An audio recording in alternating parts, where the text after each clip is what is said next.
6 budget. And I will turn that over to Mr. Keaston, Dr. Jordan. Contained in your packets. You're not going to project anything? I'm not even logged in.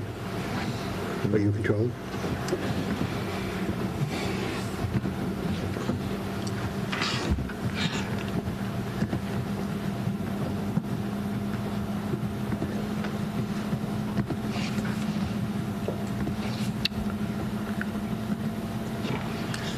Contained in your packets is the part 1 of the budget process. We usually do the budget process in 3 parts.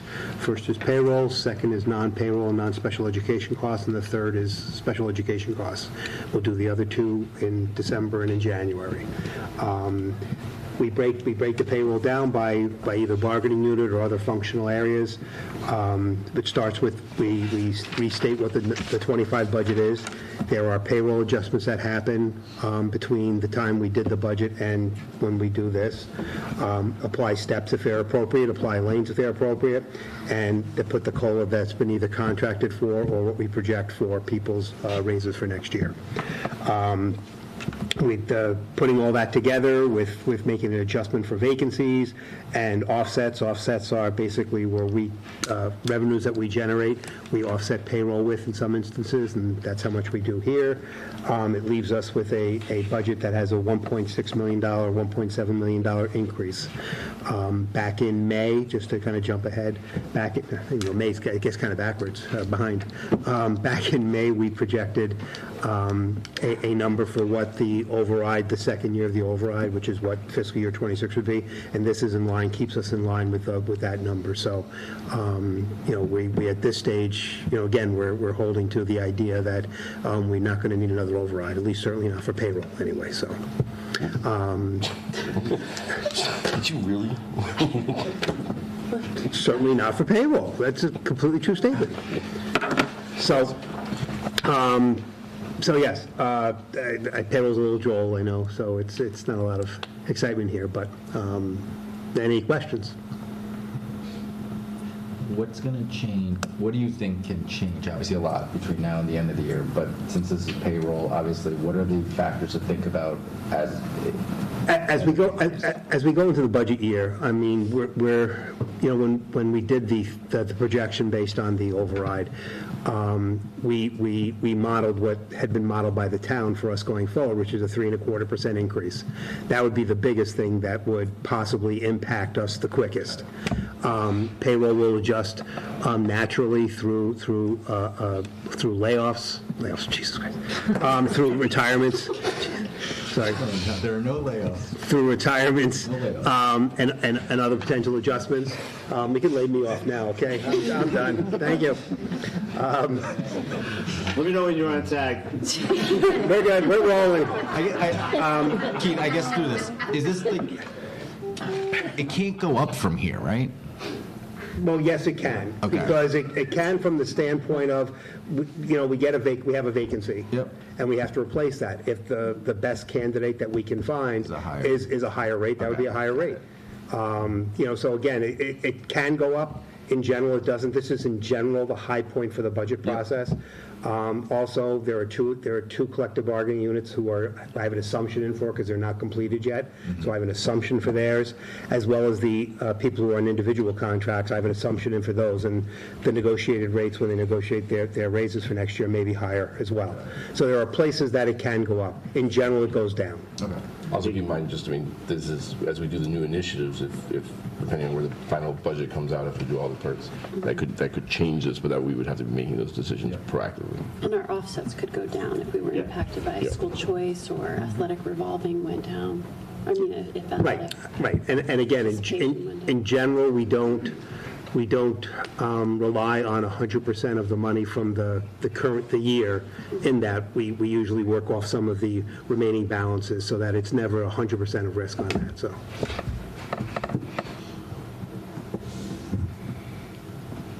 Any other questions for Dr. Jordan?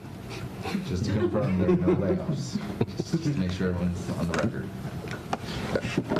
We're not currently anticipating. Yes, you're not In November.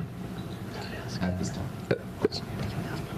Frank, as you mentioned, kind of classically in there, transportation can fluctuate significantly as far as the cost. Well, I guess I was talking more around the payroll, so like, With as being an offset as well for reimbursement.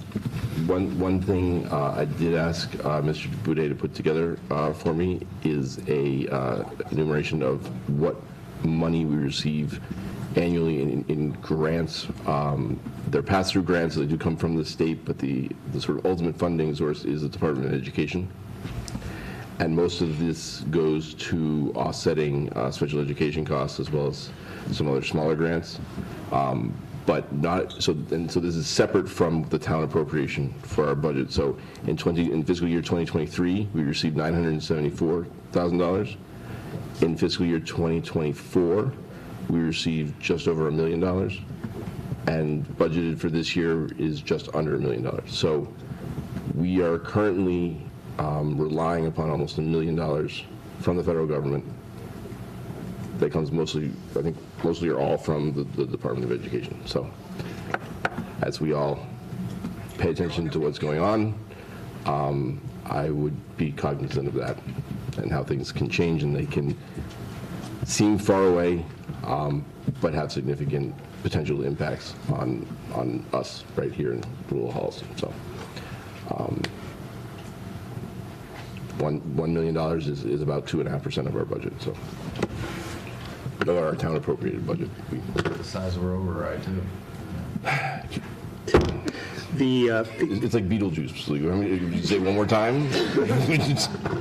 The other piece too, Dan, is the federal government also funds part of our lunch program, our free lunch program, free lunch and breakfast program. Okay. So while the state has made it free, the federal still covers the free and reduced children.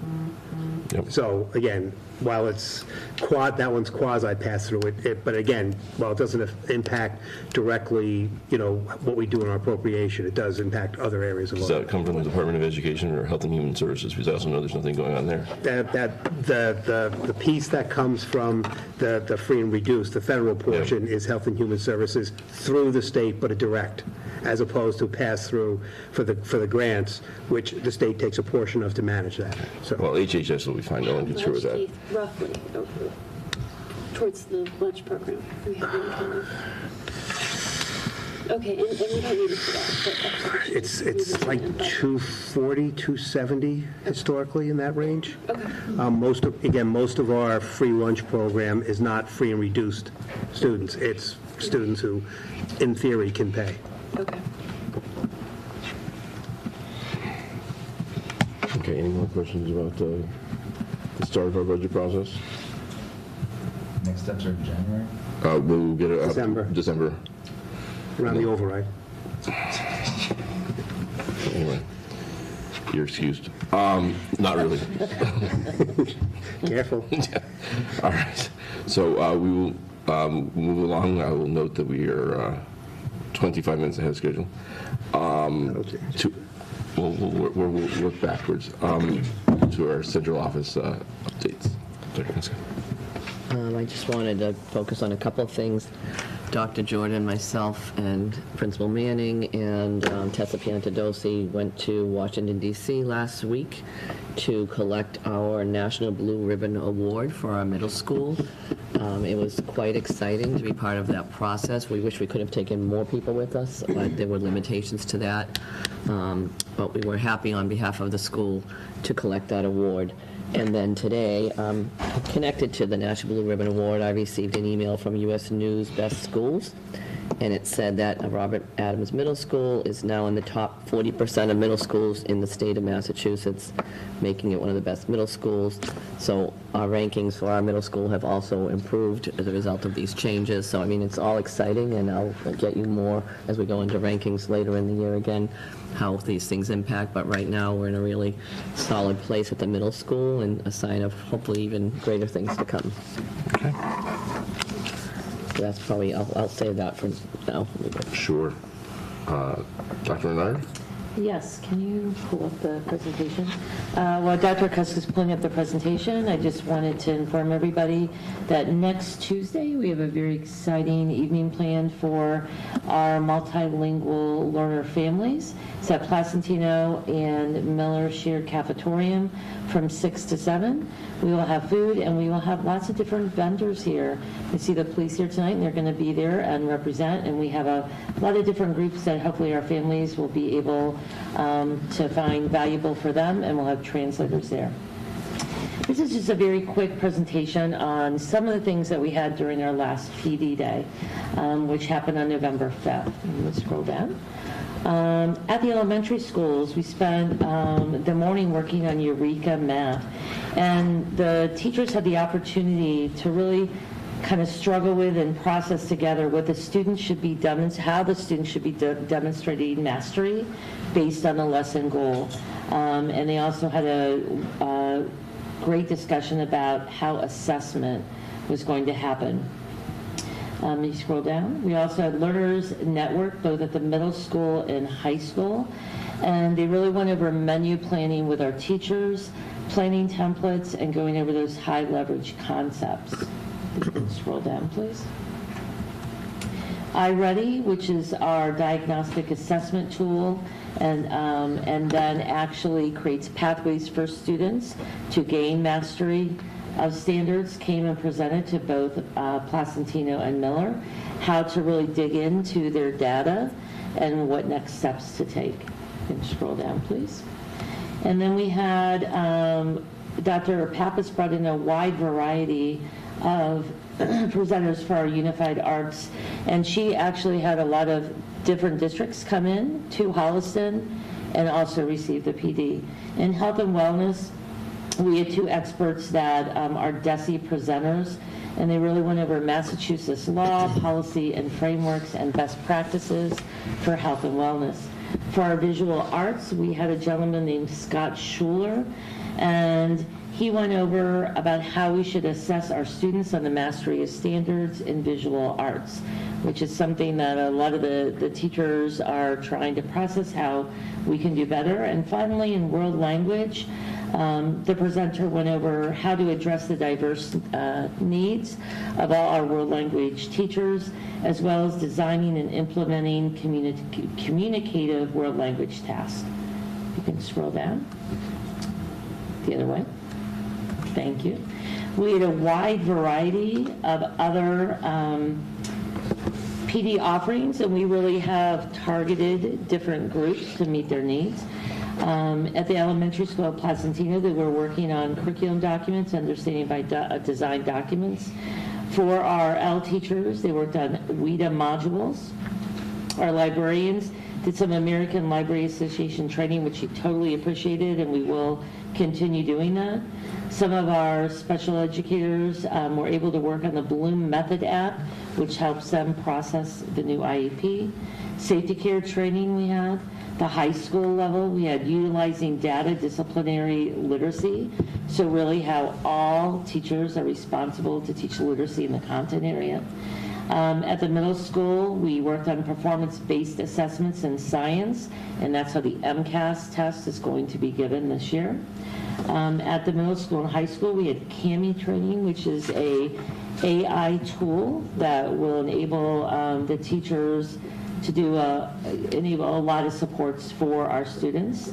At the middle school and Miller, they had a 5 through 8 writing workshop, as well as having alignment between the two schools. We had additional trainings for other groups. Basis and network transition programming, Director Beatty was able to work on. Argumentative alternative communication, Director Beatty arranged for that too. Accept collaborative school refusal. And then Jeriel Vernay, Director Jeriel Vernay, was able to make a shared FYFS and HPS resource fair, which was wonderful for our counselors and other people to realize what we have right in our backyard for services for our students. And then finally, our nurses went to Boston Children's Hospital Community Education Initiative. We just had our meeting I'm sorry, Karen, was that yesterday? Thank you, I'm trying to remember. So at PD Council meeting yesterday, which we really dived deep into the results and use that to make further plans, as well as the principals do that with their leadership teams at their level, as well as myself with the curriculum staff. That we all kind of dive into that and say, how can we improve? What are people asking for? What changes do we need to make going forward? Thank you. Okay. Any questions for Dr. Bernard? Okay. I guess in terms of, so at the high school, do we talk about the new math curriculum too? Was that Yes, part of? All Learners Network. Okay, but beyond All Learners Network, like, All Learners Network was a day training Okay. for both the middle school and high school, but they were separate. But that's not just math. That was just the math teachers. That was for math correct. teachers, Okay. yeah. but in Yes. terms It was of, the implementation of the new curriculum, so it was using All Learners Network to Yes. support students in implementing the new curriculum. So they were given training and they worked in their department to implement what they learned in All Learners Network and bring that Right. into their lessons. To Reveal. So both at the middle school and the high school, they got to figure out how they were going to use Reveal to use the strategies that ALN taught them. okay, so it was learning All Learners Network. Yes. But it wasn't really discussing Reveal yet, or how it's. Yes. No, they're, No, it is. All Learners Network is Yes. really how they're going to differentiate and use the strategies that they employ to meet all learners. And then they use specifically the resources that we have. So Right. they addressed Reveal within the model. So All Learners Networks facilitates discussions on how to differentiate using different curricular resources. So they are talking specifically about Reveal. And then when they are doing training with our elementary schools, they're talking specifically about Eureka Math Squared. Okay, understood. Okay. Any further update from our finance and operations team?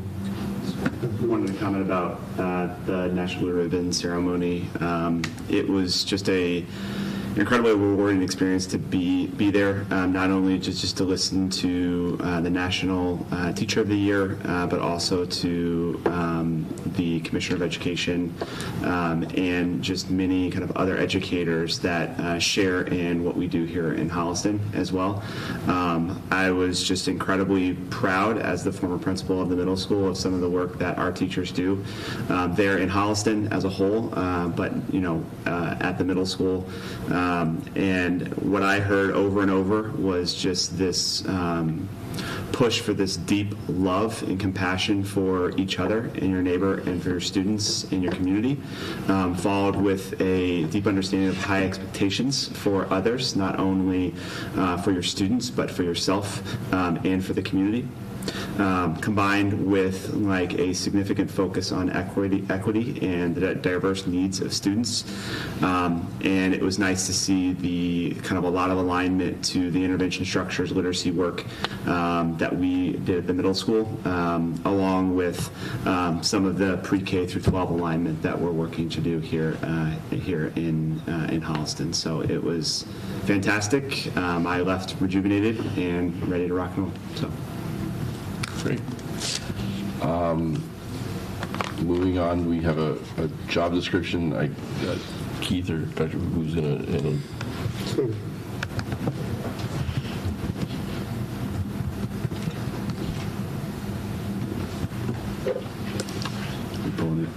You ready to pull it up? Or I can talk to it or pull it up. What's? I don't know if we need to pull it up, but Yeah, I'll just talk we to have it. it. Yeah. Yeah. So maintenance director is a position that we've always had. This is going to be a mid-year retirement that is opening up. What we don't have is we don't have kind of a job description to work off of. So this is just kind of a description that describes our current maintenance director's work and is consistent with what we are looking for, but also what we've always had. So if there are any questions about the maintenance director's roles and responsibilities, what they do for our district, the oversight that they have of the buildings, I'm open for questions. So this is what there's no added responsibilities from what they're currently doing. Okay.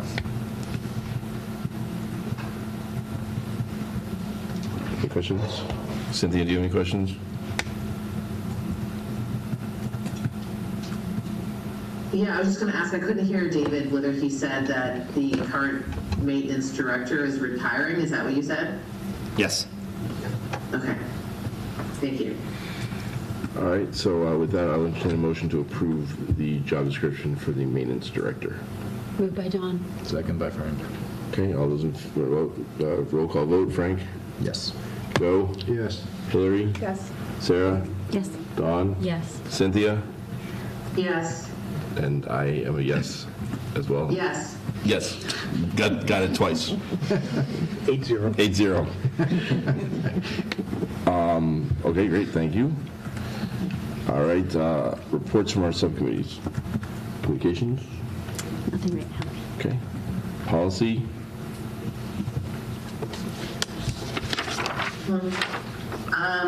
We have our next subcommittee meeting this Wednesday, the 20th, at 4:15 for policy. Okay, and do you want to just do superintendent eval since you're off mute? Yeah, so the subcommittee is going to convene on November 26th at 4:15 in central office to review over Dr. Kuska's goals and, take a deeper dive to look at that and the rubric and evaluation tools that we'll be using to evaluate her this year.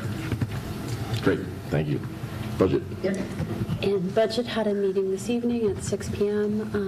And we went over the budget part 1 that was presented today, asked some questions about that, went over any updates on capital projects, and the FY25 operating budget, and I think we'll deflect until the next meeting any FY26 capital budget and the beginning of that discussion. So we anticipate we'll have another meeting in advance of our next general school committee meeting because we want to review part 2 before it's presented to you.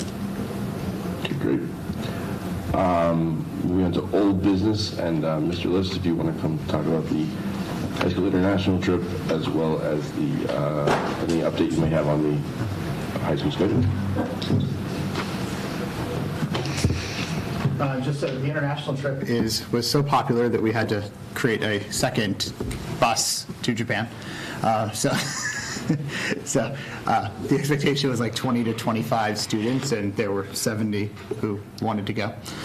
So that was surprising but awesome at the same time. So that trip, we are waiting on the final itinerary from it because the buses are running at it's the same trip, but they're running differently. So we have to wait to get you guys the full itinerary, just because of the addition of the second trip, because it's not the same, but it's the same trip. So we'll get that piece out. In terms of the schedule, we had a meeting this past week to look at a schedule that was brought forward, and we're going to meet again next week, just sort of looking at the notes here, to continue to review some schedules that address the concerns that have been laid out over the past year and a half. At this point, what we really need to do is do a sort of pros and cons of each of these schedules that have been laid out as a committee. They're all different types of schedules. Some are like hybrid versions of schedules. Some are pretty standard, what you would consider like a rotation, drop and rotation. But we really need to now get those out in front of our committee and then be able to share those structures out with students, staff, families to then get feedback from them. So hopefully we can make some movement forward on those and come together and have one that stands out. Right now we don't have one that necessarily is like, this is the one we're all going with, but hopefully from another couple of meetings we can get there. So do you anticipate putting a survey out to families and students then? So we did talk about, in our next meeting, we do have some information that we need additionally from staff, from students, and from families. So one of the agenda items for our next meeting, I'm just sort of looking at my notes here, is that we need to draft that, because again, that's going to impact once we have all these structures, because we have to create structures that answer the contract, that meet the needs of students, and so there's those pieces, and then once we have all of that, we now need to then share that out to get feedback from folks. But again, we don't have necessarily one that's sort of we're looking at. We still have a ways to go to get down to narrow it down. Okay. And obviously, as per the contract, January 1st is a looming deadline. It is. Yep, it's coming.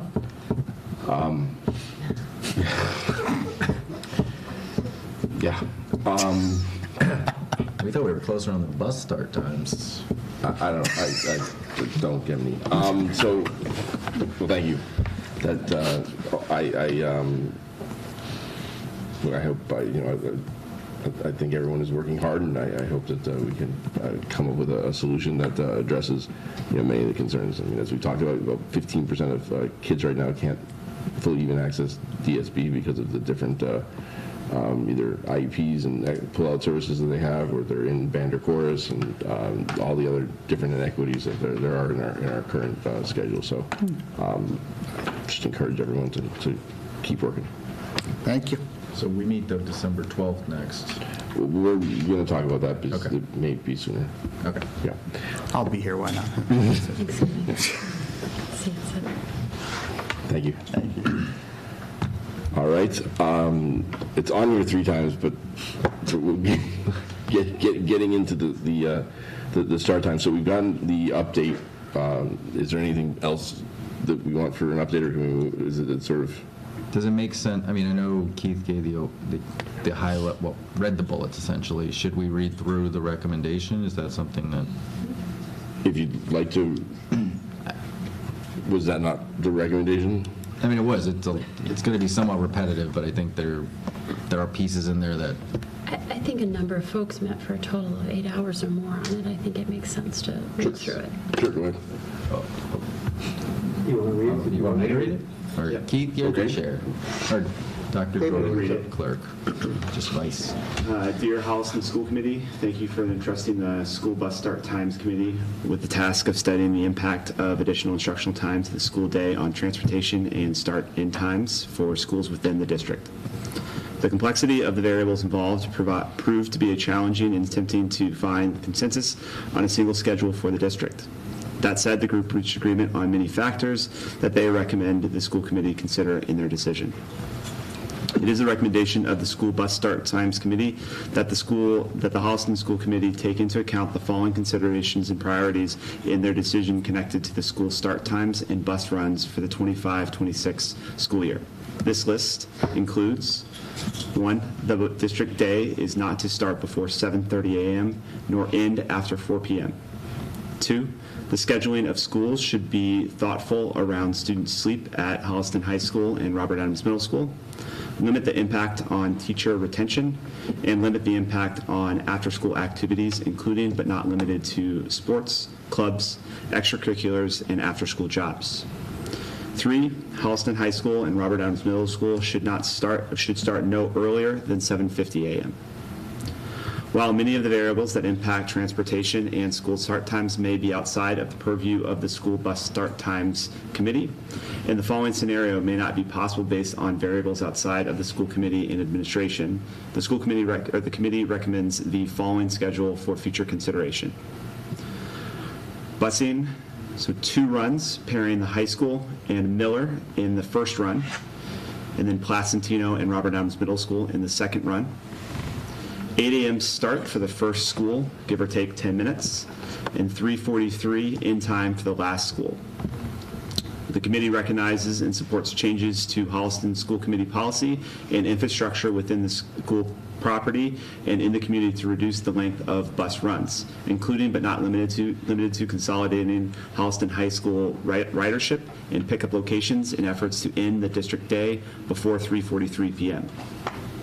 The committee encourages the school committee to engage the select board and town administrator for traffic assistance, potentially police or traffic guards, sidewalks, and additional infrastructure supports that will assist in getting students safely and quickly to campus by walking or biking. Lastly, create a bus schedule and school-based procedures that limit idling buses full of students in the morning. Thank you for your consideration of this recommendation, School Bus Start Times Committee. Great. And just as a recap, we had parent volunteers, we had a number of teacher representatives, and then A select board member. a select board member.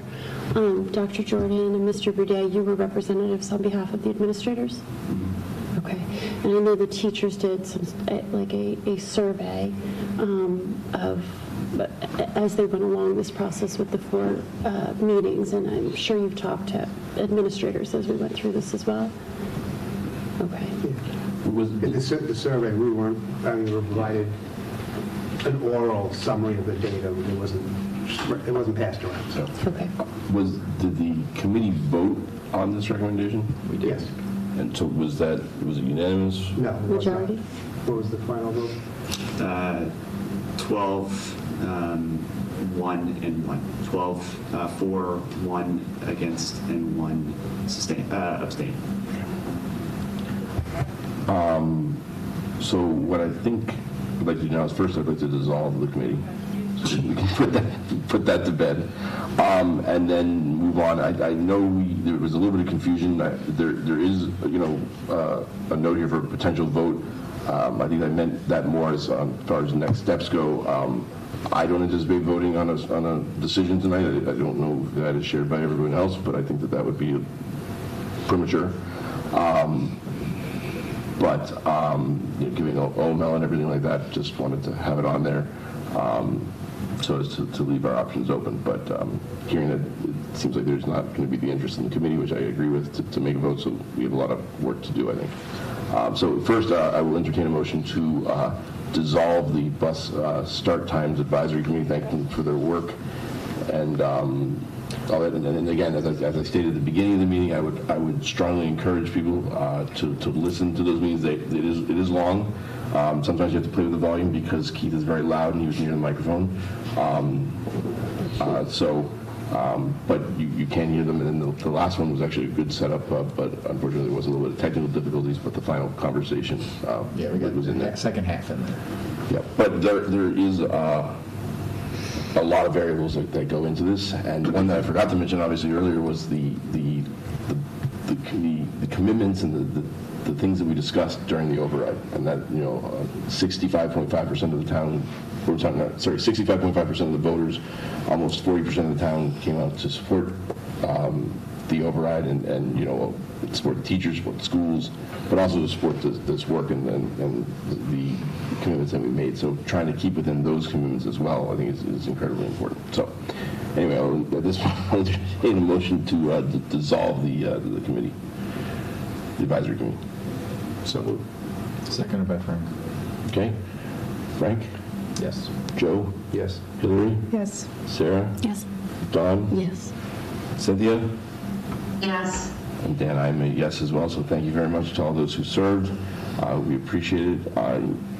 You can now go back to discussing amongst yourselves.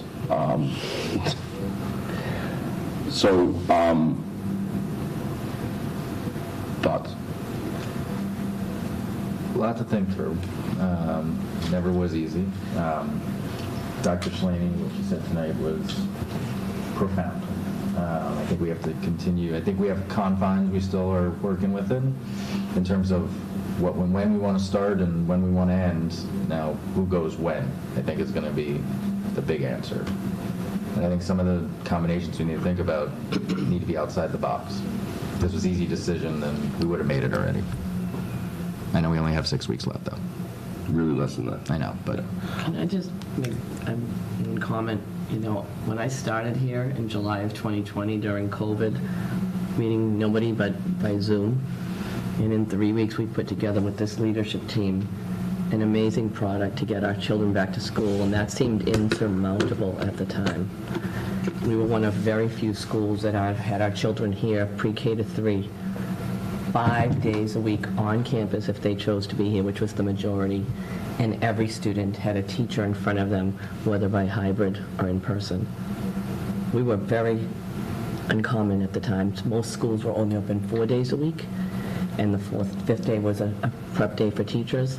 but almost no schools had opportunities for the majority of pre-K to 3 to be in person every single day. And the reason I say that is I walked in not knowing anything about this community, not having met anybody, and in a short time I had to trust the leaders in front of me. We made a very difficult decision, and it was the right decision because we relied on the expertise of the people that know the children the best. I'm concerned that some of the voices were not in the room from some of us that are experts in education and some of the leaders that should have been present for some of these conversations, because I really firmly believe that we may not have turned over every possibility. We have had some changes in the last 5 years due to enrollment. We have decreased enrollment considerably at Placentino right now. We're seeing trends upcoming. So I'm not convinced that, because I wasn't in the room, I've watched some of those meetings. Certainly Dr. Slaney and Mr. Kime were not in the room, who were the most impacted by these decisions. And I'm not convinced that we have overturned every possibility logistically, because I do think some of the parameters have changed, and I believe the educators and the leaders in this district could come up with a solution that is better than maybe any of the solutions that have been discussed here. So I hope you reconsider before you do vote that maybe there are some other options that weren't explored. I'm very concerned with the options that have been proposed, whether this one or some of the others that I've heard about. Was there discussion among the administrators in like the 6 weeks that the meetings were going? I mean, there was a representative, but I know the teachers took the time to do a survey, and then their representatives expressed the results of that. But did the administrators collaborate? So the administrators and I have talked, and all of us have talked, and they do believe there are some other options that may not have been discussed. No, but during the process. During this process, so there were 4 different meetings, and we brought in the committee 14 different people over 8 hours, 4 different meetings. I'm just wondering. I guess I'll let them. Do you feel like your voices were heard during this process, Dr. Slaney and Mr. Kime? Well, I'll tell you, when we put this committee together, we did have a conversation about having another voice there, and I think it was agreed upon by everyone that Dr. Jordan, having just left the role of principal and having the connections with the other principals that he does, was there and was sort of a representative of them. I don't want to speak for the principals. All I can say is that they have discussed some other ideas recently that they're willing to explore further, that I don't think were entertained in those conversations. The one thing I just want to, the recommendation is the final recommendation the committee put forward, but I remember in those 8 hours we talked about, I think, every scenario and back and forth on a bunch of them. I do know a couple of them are still, let's say, viable, but there were a lot that were excluded because of constraints that we had. Specifically what? What were some of the constraints that you had? Well, it's mainly, we talked extensively over a number of the meetings about having high school and middle school together, or high school and Miller together, and the different age groups. That was, I know in the recommendation it wasn't called out, but that was a topic of conversation, like what we would do in that situation. Ultimately, we said, and may not be the right decision, but we can separate them and it'll be fine, was kind of how we left it. That consideration around sports with the high school. If the high school can't start earlier, well, they can only start later. If they start later, what does that look like for sports that need to get out? Starting the elementary schools together, there's logistical challenges there. We walked through, there was only 4 schools, so there's only so many permutations, but I think through that process, we've talked through all of them. And there were some that were just like off the table. Like, we can't start the high school at 9 a.m. Flat out. What were some of the logistical challenges of starting Placentino and Miller together? Mainly around getting the parent, like the buses and teachers are fine. I think we've squared that away. I don't think that was a concern. It was more around parents and drop off, because it's the same campus. So I think we had an initial plan there. I don't know if it was ever talked with Chief Cassidy about. But there was concerns around safety and where cars would be dropping off and picking up. And then also was mentioned by the teachers, and I don't know if it was ever confirmed, the cafetorium can't hold both schools at the same time. Let's just take a step back here for a second, because for 5 years the community has been hearing that Placentino and Miller cannot go together. So let's just talk, because I think, Well, that's what we're saying. I'm saying. no, but I think that Logistic. there were some conversations. I'm not sure that they were happy, if they're having that, your committee, or if it was just conversations I had about finding ways, and with the fact that we have an additional 15 minutes. So now there is the potential, but there's still a lot of potential of putting them together, but we have a lot of work to be done. And I don't know, because the issue there would be, obviously, that would more than likely be that those two schools would start first, correct?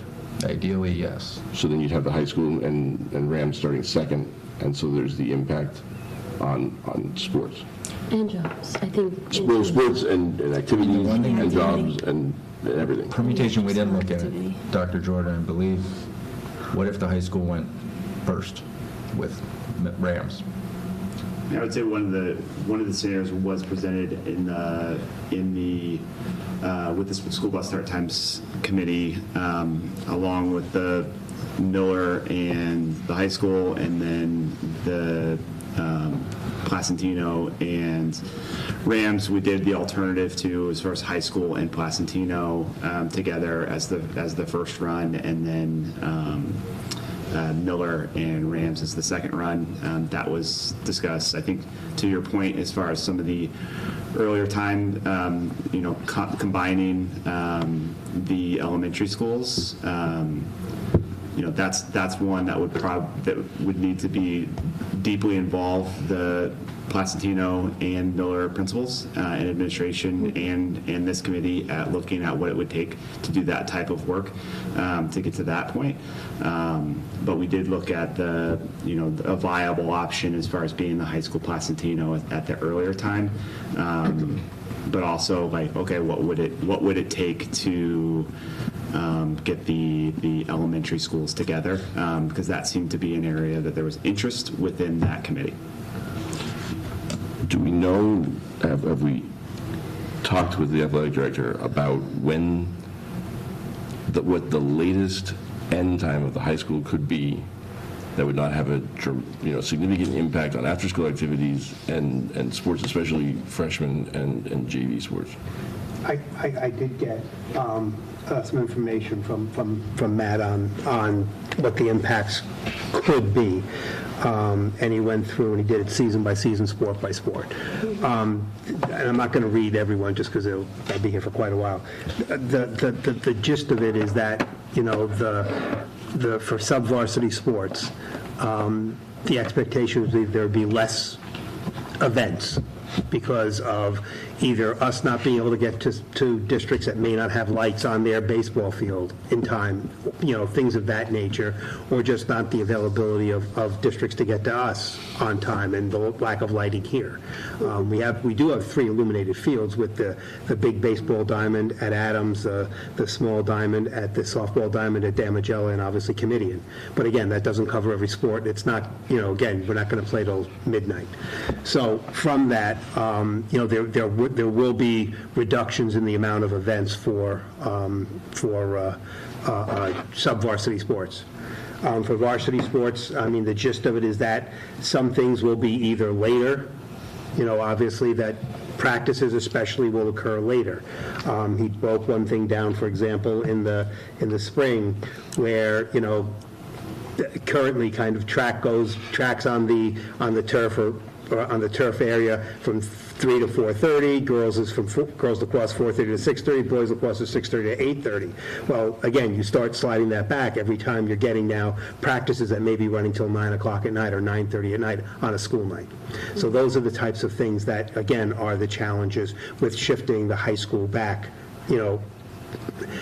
even if we started high school at the same time, it's going to get shifted back by 15 minutes. So that's in there, or that's baked in as a thing. So if we go back any further, saying we start the high school at 8:20 or 8:30, now you're picking up additional time.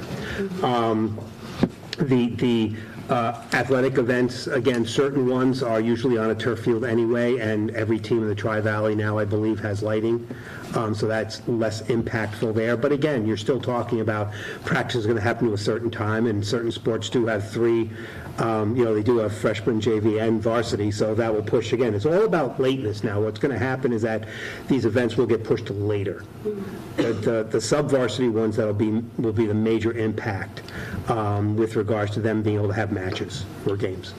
So our later schools in the Tri-Valley, Medfield's got the proposed vote. I think it might be tonight, or as far as the 3:10 in time for the high school. Bellingham is 3:15, Dover-Sherburne is 3:10. Then you get to like Westwood, 2:55, Norwood, 2:50, and then it drops to Ashland, 2:45, and then drops from there. And what, if the high school started at 8:40, what would the end time be? Let me I can pull up my grid and take a 45 look. minutes later than it is now. Yeah. 35, right? Wait, what time did you say? 30 minutes plus the 15 gives 8:40. 45. Oh, 8:40, okay, I have, Yeah. so yeah, so it'll be 45, and then it's 2:43, so 3:18. 3:28, yeah. Right, so yeah. No, 3:30 we think is the latest by 15 minutes. Yeah, I guess my concern with that is also the lost instructional time. So for sports that have like over 100 kids, like our spring track program, they were dismissed early 7 times last spring.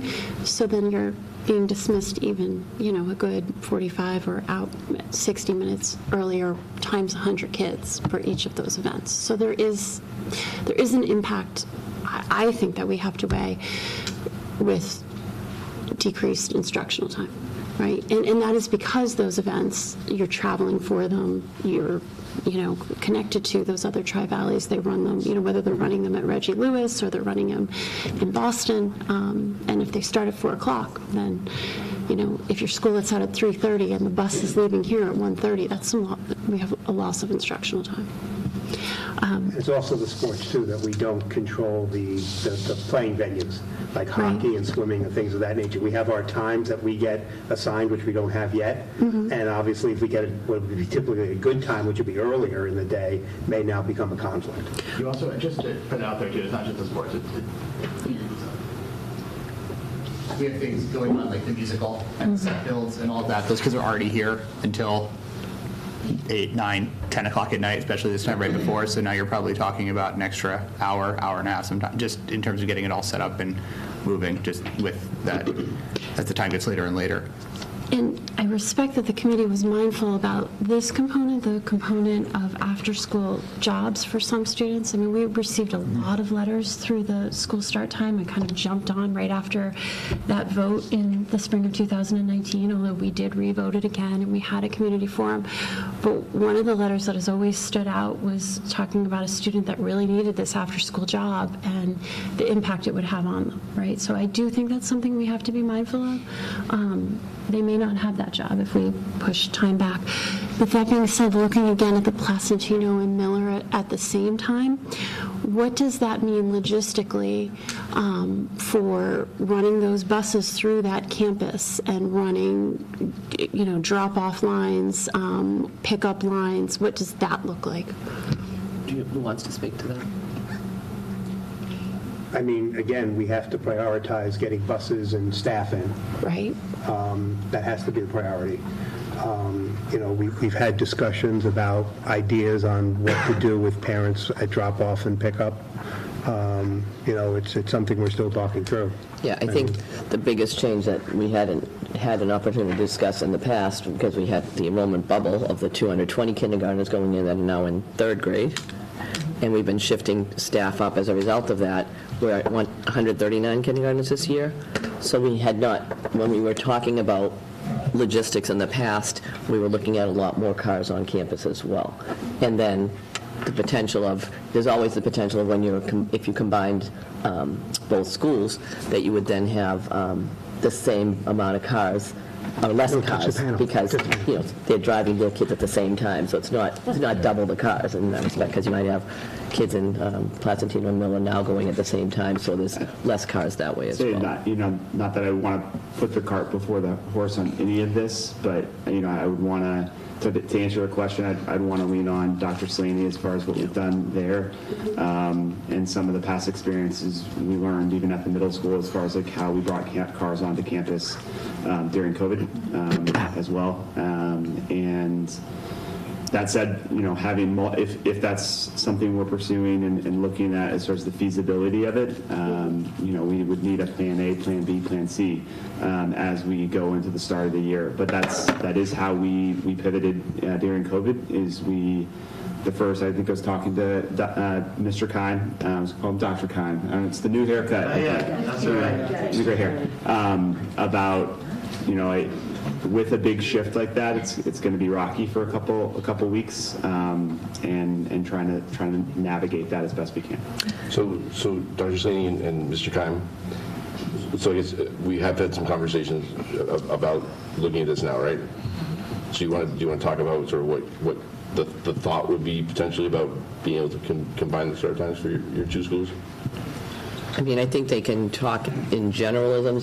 One of the things that they can speak to is that in the past, this extra 15 minutes on the day, also, we had inflexibility with we share unified art staff at both buildings, and with this extra time change, it wouldn't necessarily mean adding staff, whereas that was a concern before, of fitting all that in and maybe having add staff and things like that too. So, Go Yeah, ahead. Mr. Alford, I hear you when you said for the past 5 years, we've been saying we 5 years ago. This was more just Frank sort of started talking No, about I putting think together. it's important to sort of- say it publicly. Yeah. Like, we said, no, this Right. can't happen. There have been variables that were game changers, that there's a possibility. And, part of it was our unified art schedule, that we wouldn't have been able to fit them in because of our 2 times. With the added 15 minutes to the day, we're able to do it. We are able to fit that in. Additionally, because of decreasing enrollment and looking at the census and going forward, it doesn't look like we're going to be going back up anytime soon. Reducing by 100 kids is a lot. I talked to Mr. Boudet in the beginning of the year when I did dismissal for the first time. I was like, what just happened? It happened so quickly.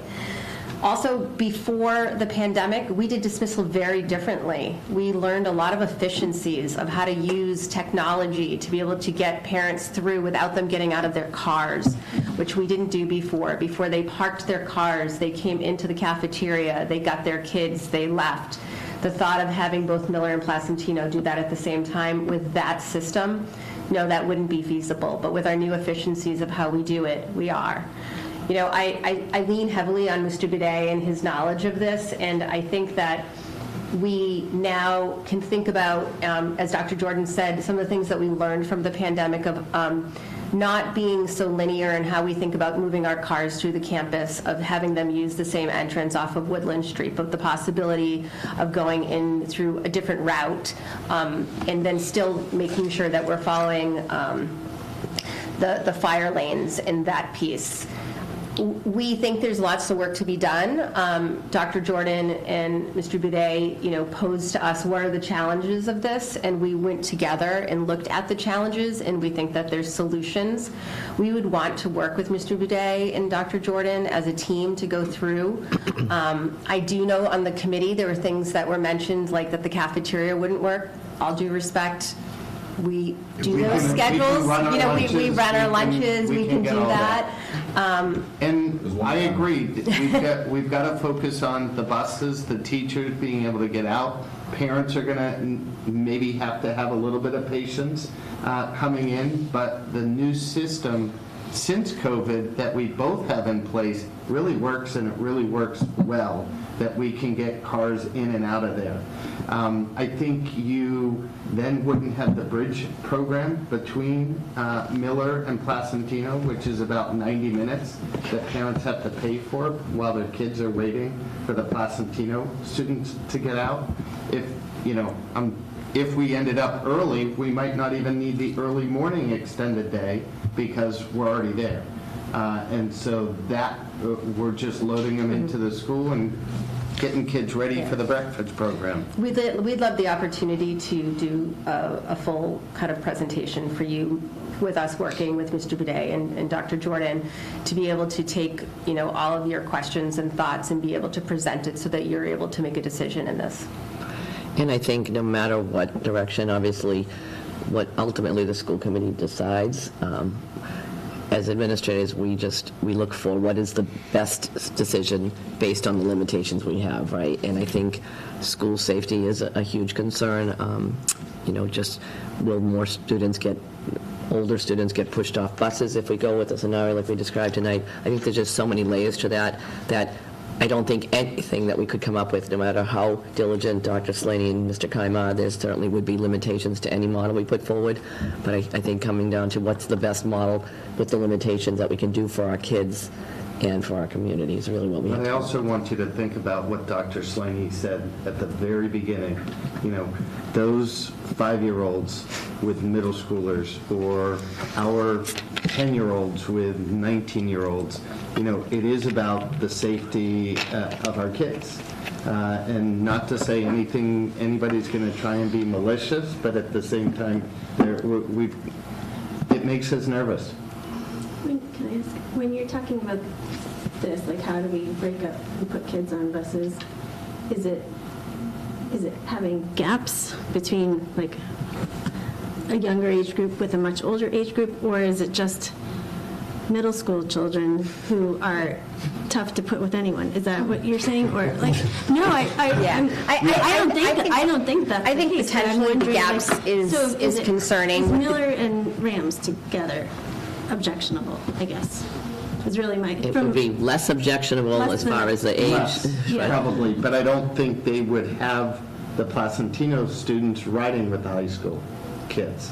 Because it would Right. talk about being separate. Right. Right, but Miller and Rams, would that be okay? Circumstances, you could put Placentino in high school at the same start time would be if they were separate. Yeah. Yeah. Right. Have we talked to Chief Cassidy about any changes in the access road? So we already know that we cannot use the can't go behind. But right now, and this is where, we didn't want them to go too far into this because we don't know if you're even going to let us move in this direction to consider it. But right now, the preschool population goes through that back, through the Woodland campus, through the Rams campus, and that road by the preschool playground. So that might be, The access road that goes between the Damagello Field. So do we run that by Chief Cassidy? Yes, I did. That's a significantly did. smaller And he is- group, right? He would want more signage there with regards to no parking signs and things of that nature, because he struggles already with people parking on there during athletic events at the high school baseball games and softball games. But again, But whereas he was opposed to the other plan, he's amenable. it's not unopposed. Because we've managed it already. I think the difference is if we had a fire situation coming around the back of the building, there was nowhere for all of these cars to go to get out of the way. In this short distance, they could get out of the way. I think that's really why he feels that they would be able to manage that. I truthfully think if it comes down to signs, we shouldn't let signs stop a good decision. I hate signs. But anyway, We're talking about Do you it's more of a envision a joke. but- rolling drop-off pickup, or are you only envisioning something where parents have to park and go? No parking. No, a drop-off. We could not have them park. But what would they do for drop-off? Would it be different than pickup? I think we've got to get down into the nitty-gritty with it. If you want us to get down into it, we will. We're just not there yet. We've got ideas. but Right, we you've don't- done some thinking. Right. Yep. And as we've said to Mr. Lisk, 1-1. It's the same deadline, different problem. Yeah. We have a lot, listen, we have a lot of ideas. Dave and I have two different ideas of how, of how pickup or drop-off could occur. They're both feasible. What we would like to do next is meet with Mr. Boudet, meet with Dr. Jordan, bring in Chief Cassidy, bring in Officer Woods, talk all through, be able to do a presentation for you. Okay. And do you think... To have a school committee representative as part of that, too? Is that something people are open to? For what purpose? Because we may have questions that the committee would have before. I mean, I guess That's the one- timing, it's only one timing person. is the issue. It's really not January 1st. I think our last day of school is December 20th. So we really are now up against a wall with, about 4.5 weeks, and a good part of that is also we have very limited time. We would be able to do a presentation for the next school committee meeting. Okay. Would you be able to do a presentation by December 5th? Yeah. Yeah. That's not the next school, just that would be. We may not get the information to you a week ahead of time, but we'd be able to present Definitely. on December 5th. I think because it's so important to this leadership team to try to find the best solution possible, that they're willing to do what they can. No, and I appreciate that, but I will say, the community will hear a presentation on December 5th, and then what would it be our intention that we would have to vote by December 12th, or are we also opening ourselves up to a meeting on the 19th as well? Are we giving the community 1 week or 2 weeks after they hear the presentation to give feedback? My concern is just, the committee met for several weeks, this memo was put together, and then we've heard feedback tonight. We probably will then have feedback from the community that we might need to absorb and respond to with just more than just 1 week. I think what we should mention, go ahead. Sorry, no. I think let's talk about the option they're going to explore so the community can digest it starting tonight. Can we hear some of the ideas for pickup and drop off then? Before we get into that, though, I want to hear that. I think that one of the things we haven't done yet, which I think is important, is to communicate some of this to the community in some form. Because there is sort of a dearth of information in a vacuum. Information is sort of plugged in regardless. So I guess,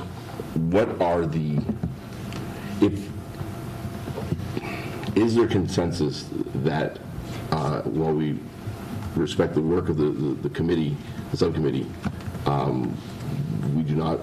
we comfortable just sort of saying that, given the sort of the feedback we've heard from the principals, that probably just, while it may work in some sort of theory as they were trying to work within some of the parameters that they had, in reality just is not I'm not ready to toss what the committee of 14 put together over multiple meetings as representatives of teachers, as representatives of parents, as representatives of administration.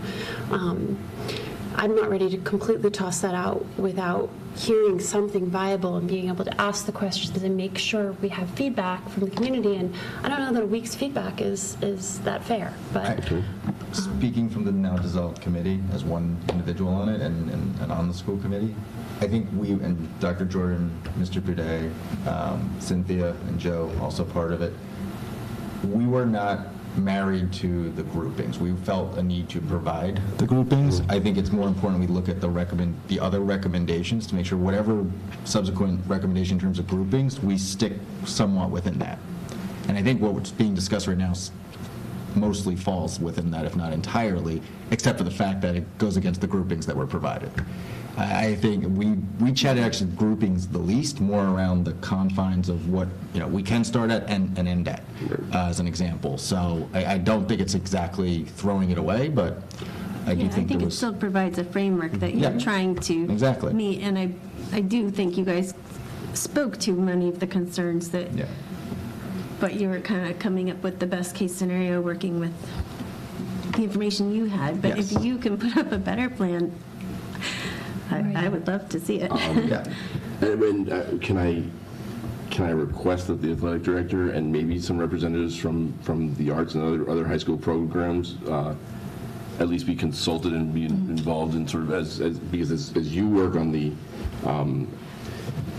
elementary school piece, there's a whole, it's sort of like, you can still, that can still be a piece, but it can be the elementary schools going first, the elementary schools going second, and then there's... Is there any appetite for trying to have this meeting on the 21st next week? That's a little... Can I just want to just go back to one thing you were saying, though, Dan, is that the impact to the arts or athletics is going to be felt in both secondary schools. So if they're together, it's a question of whether the school committee would entertain doing them as the first one versus the second. The question is, again, going back to structure, is the structure of this putting the two elementaries together and the two secondaries together? Right.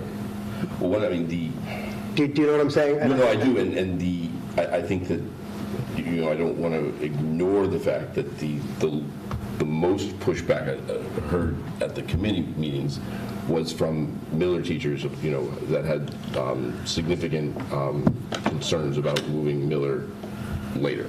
So, and I think that that could be a potential that you would put, if there were this move forward, that the 2 elementary schools could be the first, because we also have tons of research to show that our younger children should be going earlier because they go to bed much earlier, and the sleep patterns, and similarly with our older students, it's all, I mean, that is the reason, even though that predates me and I arrived with this change that we were implementing at that time, my understanding was it was specifically because we wanted our older students to go later. Correct, but I think in that situation, though, if we're, in my view, I think we're dealing with an earliest start time of 7:50. I think we have heard for 4+ years from many members of the community a significant concern with the 7:30 start time, especially what that means for pickups for a lot of the younger kids. Now, the sort of I would say that if you put the high school first, could you go a little earlier, because these are bigger individuals, these are taller, they have maybe, they're not little kids waiting out for the bus in the dark. So, but at the same time, then you're going against the sleep work that was done, 5 years ago. So, if you take the 7:50 as the first start time, and that gets you to, at best, and I know, Keith, 50 minutes is still a tough slog, but at best, an 8:40 start time for the second set of schools, which then would put the high school at a 3:30-ish release time, which would be the latest. So, I mean, these are the trade-offs that we're... Dan, let me ask you, in the recommendation provided, the high school, we wouldn't move it up. It would stay at 8:10, I believe, give or take 10 minutes, it says. And with Miller, and then Placentino Rams would go basically 50 minutes later, right? 40, 55? So all we're doing is putting Rams So here. at a 9 o'clock start time? We have a 9 o'clock start time in this recommendation. Well, With no, I Placentino understand, and but so at a 9 o'clock start time, what is the end time for Placentino? So when it's 3:35? 3:40, isn't it? No, because they're 10 minutes. 3:45, 10 minutes. One of the things we also talked about was moving, it was during the override, was, moving the end time of Placentino up. And now I think that we've heard less concerns about that, but if you had a 3:45 end time, you will have kids getting off the bus at 4:30. Yeah. But Dan, in the current... In the dark. Or later. Or later. And which has that. What's that? The current recommendation has that. Has what? Placentino in the second run, they would go later. No, I understand it does that, but my point is I'm talking about the downsides. The reason the concerns is you're going to have our smallest, students getting off the bus at 4:30 when it's pitch black dark in the middle of winter, which has been the concern of a lot of parents about pickups. I think that's the issue. 7:30, it's dark, Yeah. and 4:30, it's dark. So I mean, we're always going to, no matter which. It depends on the morning. Is climate change going to change that? We hope, yeah. Dr. Jordan and Mr. Boudet, in terms of the bus time, is it, if you had Placentino and Miller together, would you expect that would take 50 minutes, or would you expect it to take longer than a middle school, high school run? We're probably looking at an hour, right? Go ahead. I'm pausing just because I'm trying to put together that, because I wasn't ready for that question. I mean, 15 minutes would probably be the best that we could look at, because the problem is not the early run, the morning one. The problem for the 50 minutes is in the later run, because the challenge is that the start of school, and you push for the breakfast, so you're actually going to be a little early, so you get that run started. But at the end of the day, you dismiss and you go, and then you got to try to get back for the next dismissal. And if Placentino Miller is the second run, that's going to require us to have staff stay around later. And we've already extended the teacher's day to the very end of the day already. So, they may not be participating.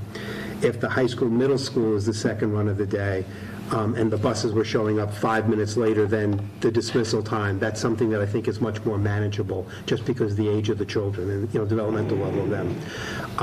Many of them don't leave school now anyway, even if they have a bus, so they find their own ways home. So if we try to squeeze the times, I think it really behooves us to make sure that, my recommendation would be that if we're putting the elementaries together and secondaries together, that the elementaries are first. Just because if we're wrong on this, if I say 50 minutes and it's really 57, at the elementary, it's a big impact. Okay. I also would say that, if we are looking to squeeze the time, I mean, we projected this at 55 minutes just to account for the issues we had at the beginning of the year with buses. Do we think maybe through conversation of some different constraints or things we can put into place to kind of pinch that a little bit? Sure. That wasn't, as Frank knows, Keith and I were very open that wasn't the purview of that group, just because that might involve school committee decision on policy, on transportation, potential, things that might need to happen within the community. So that was what made its way into the recommendation, is just that the school committee consider those factors so that we can pinch that time a little bit. Okay. So my question was actually more, and I think this was along the lines somewhere in the last 4 years, talking about the different bus runs and how the Placentino run tends to take longer, which as parents we probably all understand. Getting our kindergartner into the car, our second grader in, it just takes longer, right? They drop stuff, they're not paying attention, we wait for them to sit down, all of those things, versus like a middle school or high school. So I'm just trying to get an assessment of your assessment, Again, though, based on your experience of how long each of those runs takes. Again, what I'd say, though, is that I go back to my previous statement that if we're trying to pinch time, having the elementaries go first. Because, again, the shorter run would potentially be the second run in the morning, because I'm picking up high school, middle schoolers. Okay, so high school and middle school run would take less time than Placentino and Miller. I would say typically yes. less Just because, kids, again, too. no. On the high school? No. The numbers are our two small schools, our high school and Placentino, our two large schools are Middle and Miller. So it's about equal number of kids on the buses. The children get on the bus faster. They just do. And so, the older children. Okay. So in the mornings, the runs would be, again, we have a better chance of trying to do a little pinching at the mornings. The afternoons, again, the kids in the afternoon, again, if they took longer to get off, if it's a few more minutes, we can afford that time at the back end, at the secondary level more than we can at the elementary level. The students need less supervision.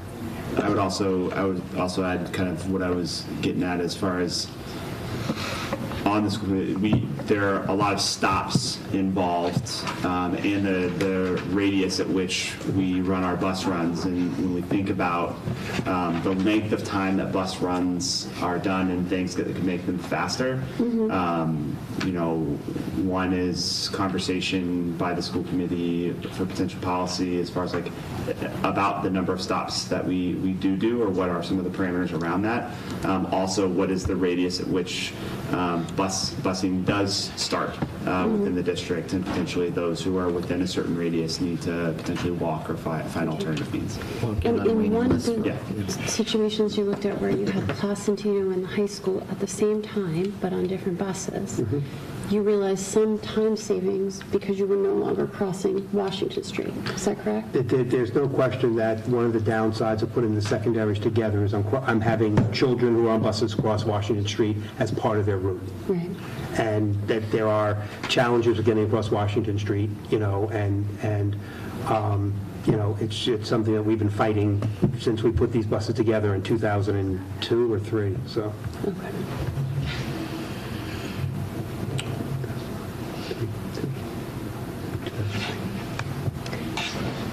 So I think we need to consider how we want to get feedback from the community. How or what? Well, both. I think they're on what though, Dan, right? What's that? On what are they giving feedback on? Correct. Yeah.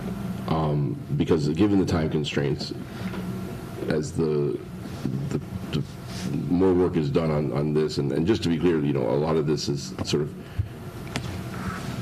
there were those constraints that we had for 5 years that, as conversations have happened, have loosened up. This was not something that was sort of withheld from, I think, the subcommittee. It was just that when the subcommittee really started its work and was doing its work, this was not something thought it was feasible. It's the 15 minutes that really is the scheduling piece that allows us to get the unified arts in. Right. But also then further conversations with Chief Cassidy, because that was also one of the impediments was that we, and it's just to add we still have the whole Woodland Street Bridge thing that really needs to be fixed, Mr. Select Board Member. Which I also think longer term would help the situation too, right? That could tighten up later. Mr. Sparrow does have an update on it. Okay, good. We'll get that from him in just a minute. But how do we want to do? We want to have some sort of forum? Surveys are tough, I think, for these type of things, especially because we have to kind of somehow convey all of these different issues and then come up with a sort of a set of different. When we did a survey, we're just among the 14, so it's not a science. But I'm super concerned about the timing. We're asking to survey on something that we're still waiting for details on. So are we doing a survey on December 6th or 7th? Could we ask for details by next Thursday and do a survey from like the 22nd, keep it open 10 days, have feedback by early December? I don't know. Would you be able to get something? I'm just wondering what parents would give feedback on. I mean, from the user perspective, they would be driving their car close to the building and dropping their child off, much like they do now. They don't like the feedback on what loop they go in or what direction they go in. I'm not sure it's a purview of a parent anyways. And I think that what we can commit to in this idea is that they're not going to be dropped off away from the building, that we can have a drop-off piece that won't interfere with buses. I think that some of what I'd like to hear more feedback on. I mean, what is, it's 7:50 the earliest. Could you go earlier, or 7:50 too early as it is? Not from your perspective, but from I'm up. It's fine. I'm here, 6:50. Come on. By the way, the research studies do show that our kids are up much earlier. Yep. Is the drop-off for Placentino and Miller at Rams? Is that what we're talking about? No. Okay. No, they would be pulling up to our building. Okay. Which part of your building? So I would want to vet this more with our two assistant superintendents. That being said, the idea is to come up by Linden Street. You know where our preschool drop-off is on the side of the building? Have you done that? Yes. There. So then exiting out of the Miller Placentino parking lot, is that? Then they would go straight through, never go into the loop, and they'd be able to go out. But it's one thing to do that at the end of the day without impacting things, because you wait for all the buses to leave and then you send the cars onto campus. And you don't impact anything because buses have already left, so they're moving. Mm-hmm. In the morning, to get the parents to drop the kids off in time to be there on time, but also not be there while the buses are there. Well, they wouldn't be interfering with the buses. The buses would be in the center loop by the cafeteria and in the Placentino loop. We're assuming that we need both loops. So those buses would be coming in. The parents would not be coming in through the Woodland entrance. They'd be coming in through the Linden Street entrance. So they would never be coming in the same parts. We wouldn't want them on Woodland Street because they would be clogging up the buses, and we need the buses to be able to come and go. When the buses need to exit, we simply have someone stop traffic and those buses go. We usually unload buses at the same time. The staggered buses would be put in the center loop, so they'd be away from the cars anyways, and they'd be exiting from two different exits. But I think that you could map all this out. Yep. I think they're invested in trying to work out the solution. So if that was the case, then it would be Placentino's time that would change? Yes. Most likely, and I don't know. maybe That would a be up shift to you, with but not us. Slight shift. Well, we need If they were the to hear more from the high school on impact there and what the way, we're going to be playing around with times, but I'd want some sort of assurance that we'd still be able to do what we're doing now and not have a detriment. I mean, we talk sports because it's sort of the easiest ones to sort of conceptualize, but I think, Mr. List brought up a lot of great points about, building sets and the impact on the arts and just all the different clubs and activities that we do, and then the students that are after-school jobs. I also know, and just throw one more out there, I know that during the Start Times debate of 2019,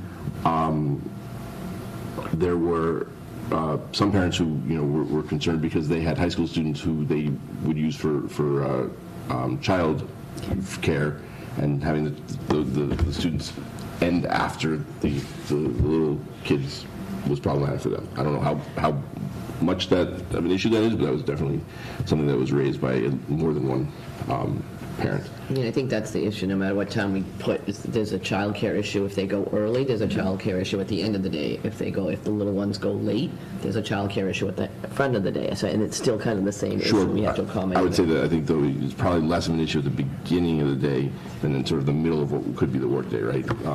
But Extended Day probably right now has about 45 to 50 kids that are bridge between Placentino and Miller, because we get out 90 minutes.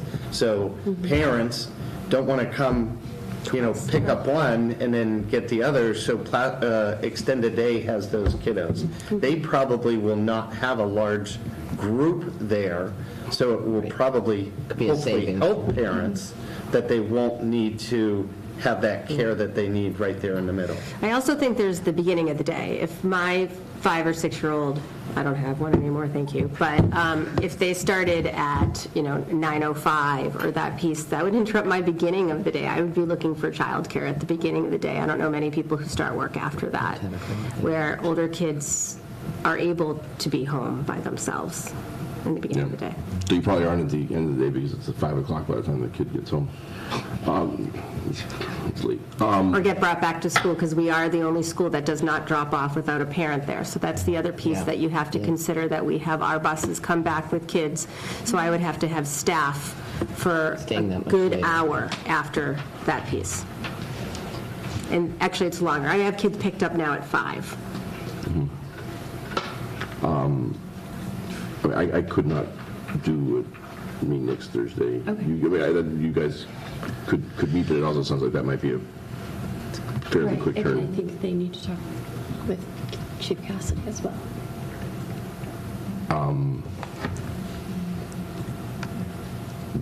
Do we want to wait for that to do?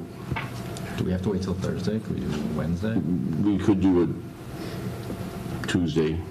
Or Wednesday. It's Friday. I mean, they need also. Friday tomorrow, so we don't want to meet Tuesday. Put together a presentation. No, I'm talking about December. Okay. I was like, I could probably do that. I mean, the Thanksgiving week is tight, but if you had to do something earlier, and Monday or Tuesday of that week. Dan? Yes. Al? Oh, Cindy, you're still here. Okay. I forgot that I existed over here. I've been sitting on my hands for the last hour. Allison Curley had a good idea, which was, what about we did a webinar to kind of go over those different ideas as an alternative to try to do like some big forum for people to kind of have to come out to. And that could be recorded and disseminated to folks. That helps. Well, that was a good idea. It's not a bad one. You could do a Q&A with a Zoom.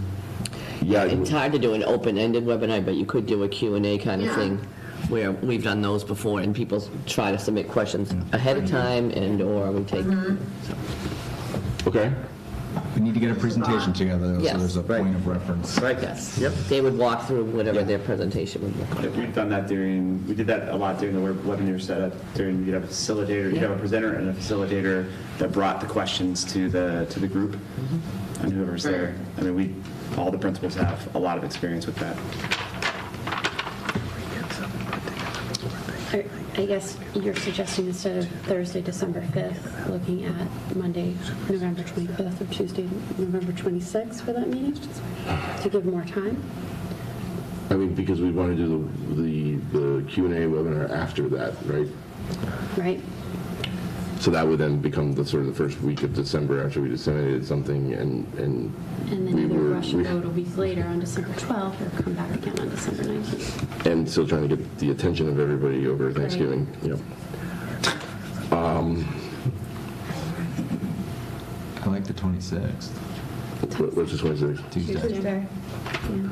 We could also send out the recording, you know, to the rest of the audience. I think you see the 4 principals that are here and Mrs. Beatty, that I think this. I mean, I'd like to do, I think that doing some sort of Q&A rather than just because we have this that everyone can watch who are, if they're really wanted for punishment. But, so I'd rather have Q&A from the public and somehow respond to it. I don't necessarily want to limit it to let's try to figure out, we can figure that. There'd be a moderator who. Yeah, that's what I'm seeing in the chat. Questions might not necessarily be. I think people might need options ahead of time Yeah. so that they know what they're asking questions about. Right. We should share the presentation down, sort of some synopsis. Or like, you know, I would, like, here's an option, here are the thoughts, and then. Yeah, the issue is then, it's not just options, right? Because if you just throw out options, people, you know. It's a buffet, I want this, and I want that. But you need to describe what the items on the buffet are in pretty big detail and what the potential, you know, because you're really talking about there are 4 times to each thing that's important, right? It's the first bus pickup time, the start time, the end time, and the last you know, bus drop-off time.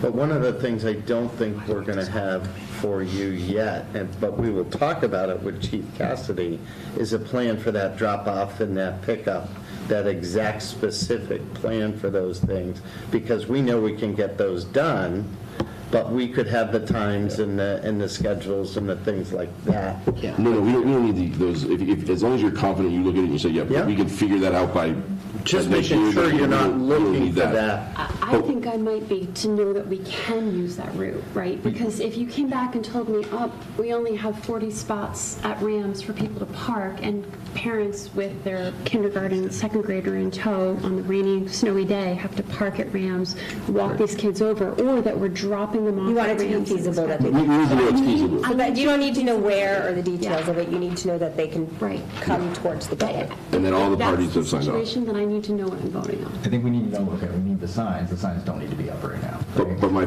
point is, I want to understand the impact of, if we're going to look at doing the high school second, what the impact of a 3:30 end time is, of a 3:20 end time, and then you can work backwards from there, so that then when we do talk to the community, we say, look, if we do 3:30, this impacts X, Y, and Z and has these negative impacts. However, we're able to, the start time of Miller and Placentino is Y.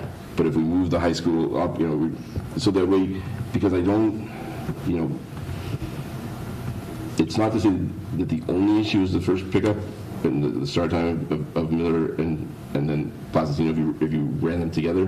That's what we've been hearing, because that's where the problem has been, right? Because that's where the other schools have been okay with that.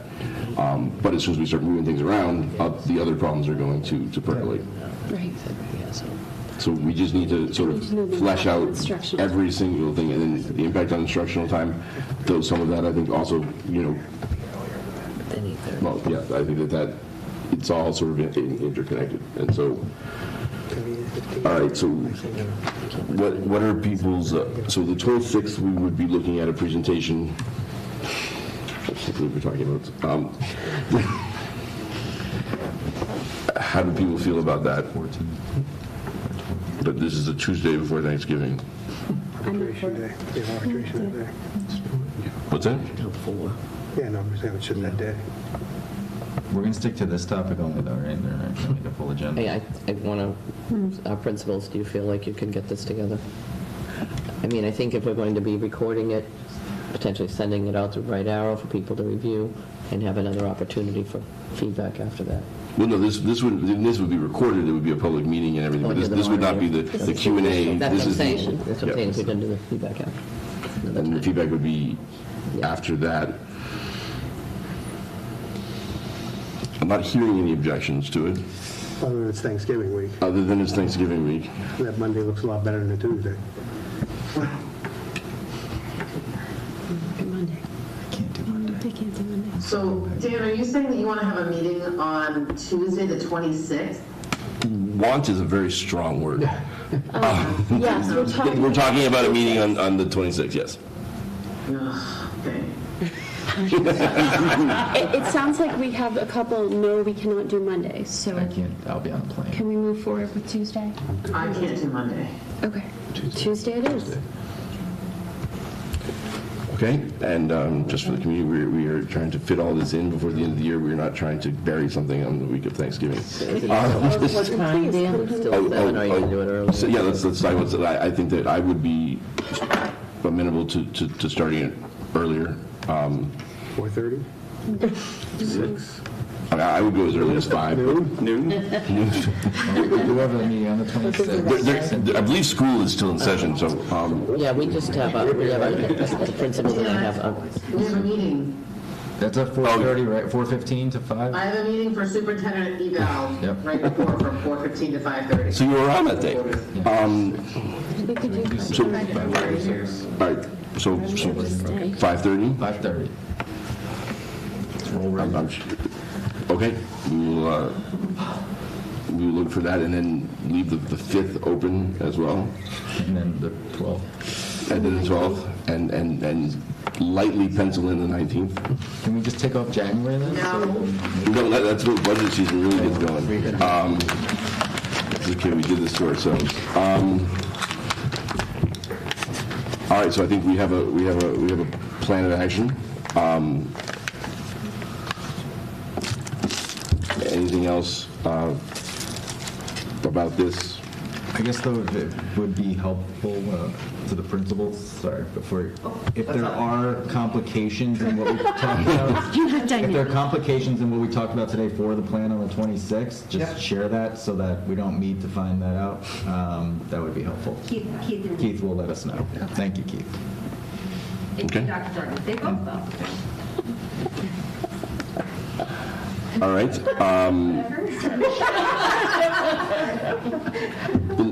Believe it or not, we are actually still ahead of schedule. All right, thank you all.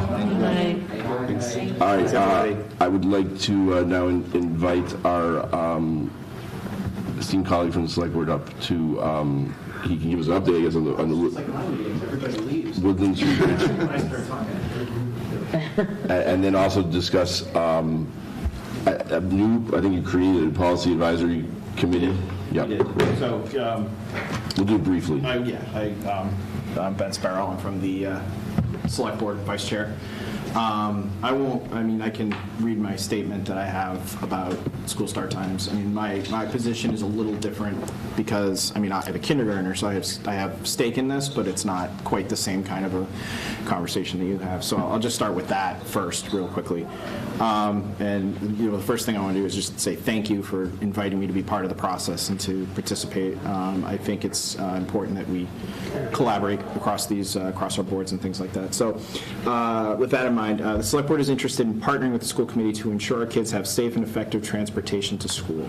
With the upcoming movement on Woodland Street project, we put it out to bid on Monday. We have 15 interested parties, so that's good. We don't have any bids yet, but we're moving forward on that. Some challenges will disappear before the start of the next school year, while others may linger and develop.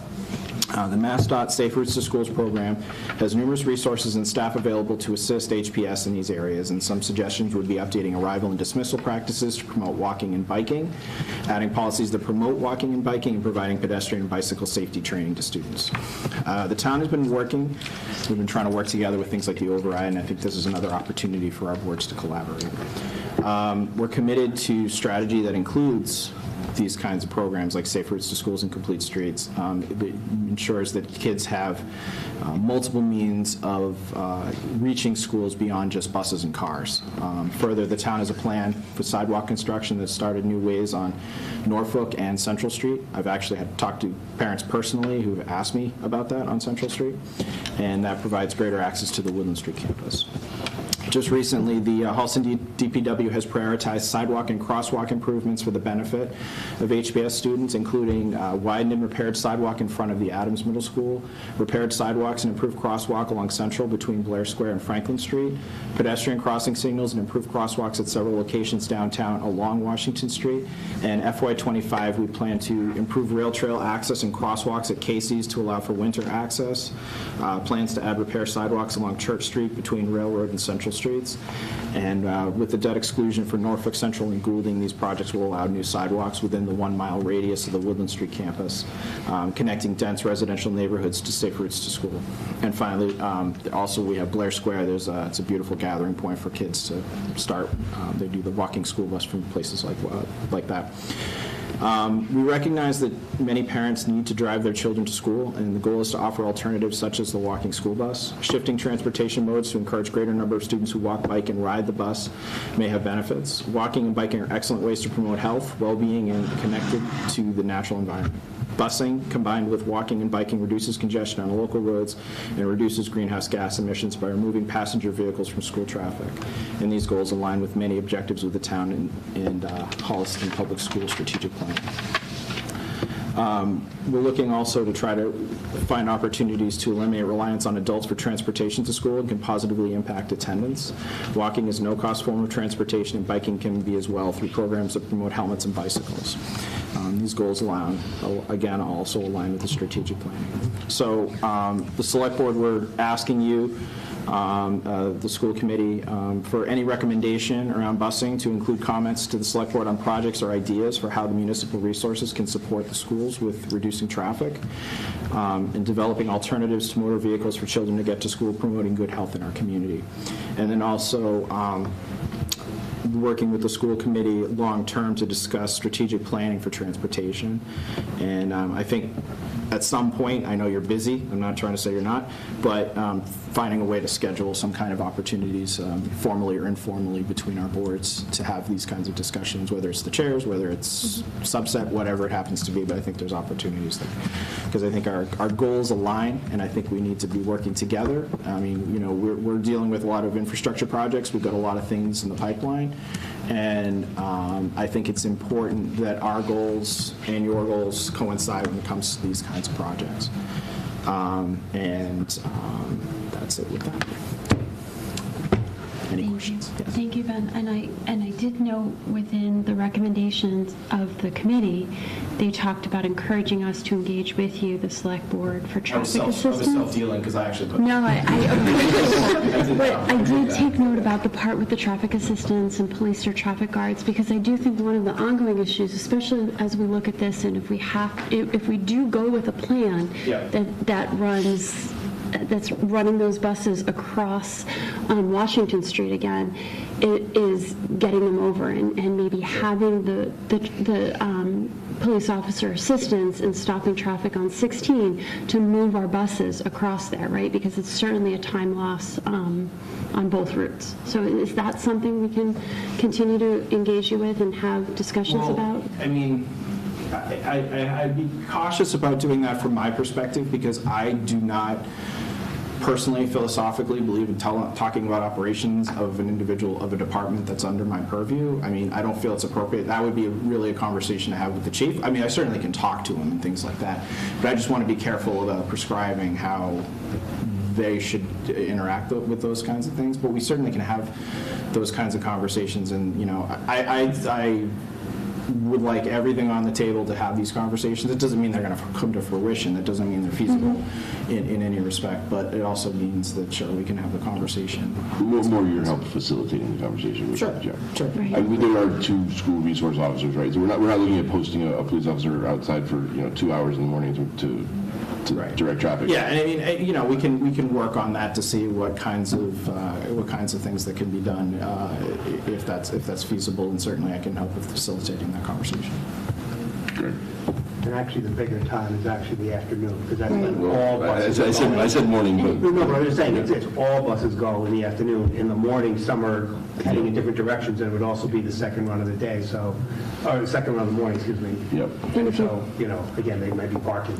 Ever been caught in the traffic going past the Hopkinton schools when they're releasing? You see that. There's an officer out there holding traffic to move their buses out of that facility. And I'm just, Yeah, see and something we similar. can explore some of those. I think it's a little tricky because we're talking about trying to have a resource that's not, I mean, if Hopkinton has them right there,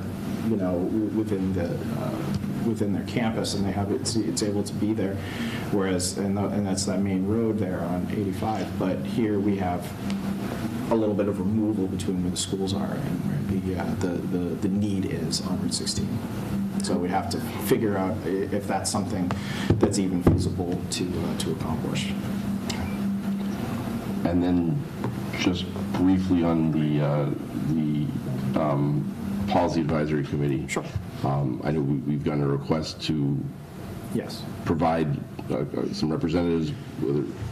Yeah, we approved the creation, based on the strategic plan, of a DEI advisory committee.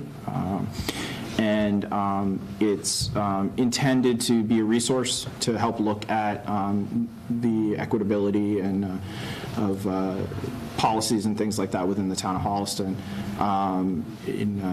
Good seems to be lacking at this time because there was a lot of desire for that movement. And the way we've looked at making up who is on that committee is based on several committees providing nominees for those positions.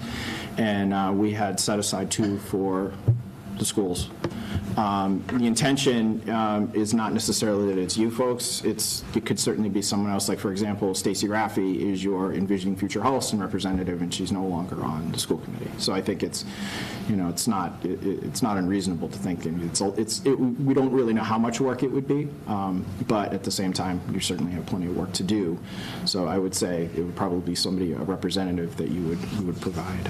One of the things we had explored is trying to compile potential nominees for this particular group, looking towards having a diverse makeup of the committee.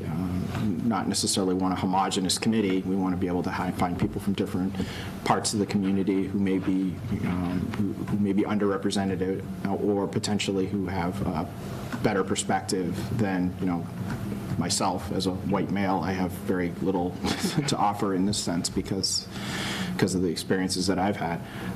So therefore, looking to compile a group of people, so there would certainly be, talking within all the committees of these are the people who've expressed interest in participating in this committee.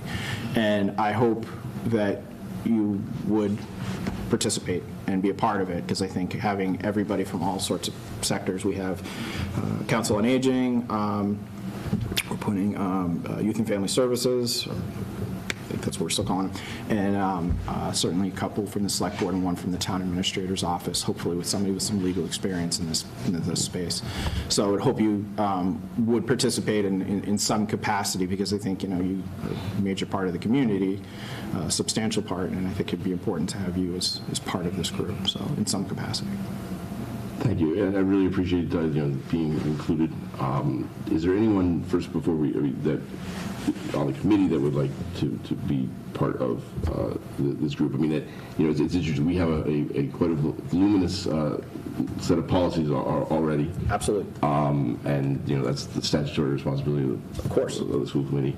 I'm not opposed to sort of having some representatives. If it's not members of the school committee, it feels a little weird to have community members who don't know, maybe aren't necessarily up to speed with our policy. So I'm just trying to sort of think about that. But at the same time, as you've seen, we have a lot of stuff going on right now on the committee level. So I don't know, thoughts from people. And we don't need to necessarily decide names tonight unless there are members of the committee that would like to do it. But since we would like to try to know who would make up, if you're willing to participate in the committee on some capacity, so that way we can ensure that we're moving forward. We don't want to hold up the process here. We want to move ahead. but we are meeting on the 26th. So we need to Fair appoint, point. we need to appoint people. I think our committee needs to be part of this, should be part of it, but it sounds like it's somewhat the first time we're hearing about it, so I think everybody needs to reflect. And can you give us a better idea of when you're going to meet and how often you're going to meet so that we can make sure we have... We haven't made it yet. It hasn't Okay. been designed yet, and I'm not going to be part of it, so I can't really speak to that. I would say the intention is within, I'd say probably by January 1st, let's pick on that date again. It probably would be if I had to say, it would probably be having it seated and starting within the new year. And think of it as a resource, as something that can aid you in your policy making and another pair of eyes that can help you in this capacity. Is there an intention to meet monthly or quarterly? They would be able to make up their own. I think there's enough work that they probably would want to meet, at least initially, a little more often, because they got to figure out the size of the elephant, so they got to figure out how they're going to eat it. So I don't know what that's going to look like. I would say probably more often, at least at first, and then once they kind of figure out how the process is going to work for them, they might meet a little less often. So I'd probably say monthly if I had to guess, at least for the first year, and then thereafter they would be able to make that choice accordingly. And evening meetings, is that what is... Whatever they decide. They get to decide. Cynthia's our policy guru. Any thoughts? Yeah, I mean, I shared my thoughts with Travis about this. As you mentioned, policy is one of our statutory authorities, so I have been on policy for going on 10 years of the school committee, 8 years as chair. We invite a lot of people to the table as we revise and develop new policies with the backdrop of always making sure that we are in line with state law and look toward MASC, which is the Massachusetts Association of School Committees, as our guidance for our initial pass-through with our guidance policies, and then invite experts within the community and within our administrators to come to those meetings to give us feedback, like Jerry O'Vernay and Jess Beatty, Dan McLeod. It just depends on what aspect of policy we're looking at. So I feel like we have quite a bit of oversight right now. I don't know how much that's codified necessarily in our process, but we certainly welcome other people to come to the table. We meet monthly. If that's something that they would want me to then kind of forward to the committee for them to consider in terms of what we have for policy. I mean, to me, it's sort of like more, eyes that look at something, the better in most cases. So I welcome their feedback. So if you're looking for me to join yet another meeting, No, that was not my. That was. I'm going to take a pass on that right at the moment. But I certainly wonder whether or not there are other people in the community who might be interested in kind of dipping their toe in the water of, seeing how things are done in the district, and, whether there's someone within our school community that would be interested outside of a school committee member.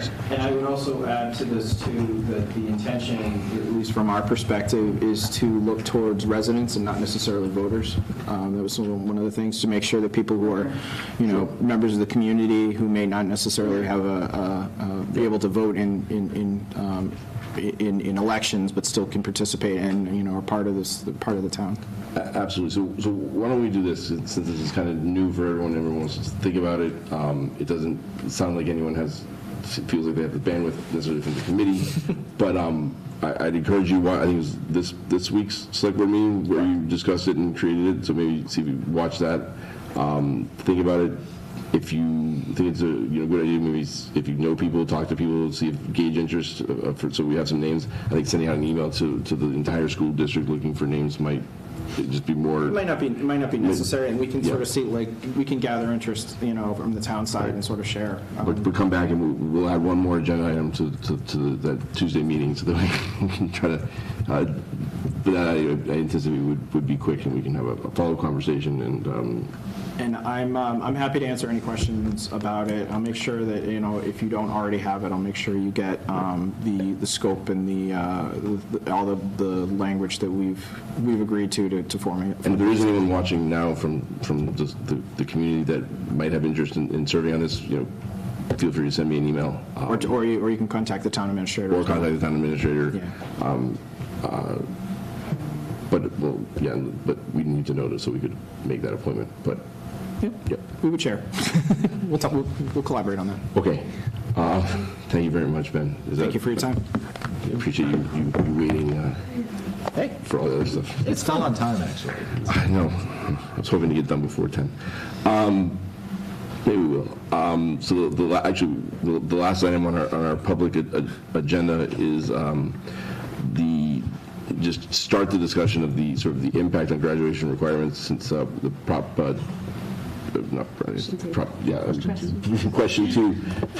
question two passed and the MCAS will no longer be a graduation requirement. I don't know if the administration's been thinking about that or if there's any. No. Okay. No, of course, we have questions about it.